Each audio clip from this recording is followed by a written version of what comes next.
Okay, this is a super quick question for anyone who's had to go through the renting out process of an apartment in Madrid. Is it usual that the people that show you around the apartment don't actually give you a full contract until after you give them some sort of payment? I was recently touring an apartment on the other side of Retiro. The neighborhood is called Ibiza. It's typically known as like a fine area, but the guy that was showing me around was like, no, I'm not going to give you any kind of real contract until after you give me all these kinds of documents and the first 3 months. And I don't know how this sits with you, but as an American, this does not sit with me very well.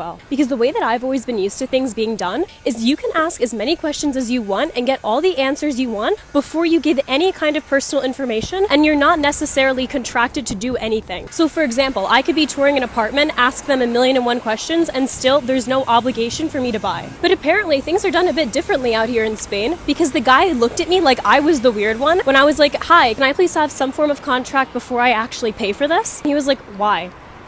Why? I don't know, maybe because I'm giving you the equivalent of 5,000 euro and I want some kind of security? And mind you, this was the first place that I've ever done this, and it kind of scared me, so I don't want to do this again until I know if this is like a legit thing. Because also when I was applying to uni, they were asking a bunch of questions in regards to getting a lot of personal information, but that I can be a bit more lenient towards because it's university. It was like an individual owner of an individual apartment. It wasn't a proper institution, and I wasn't going through a proper real estate agent or anything like this. And as I learn and live and spend my time here in Spain, I'm truly seeing how things are different here than in the US. So is this just another one of those things that's just a cultural difference and I need to get used to it? Or was this guy literally about to scam me?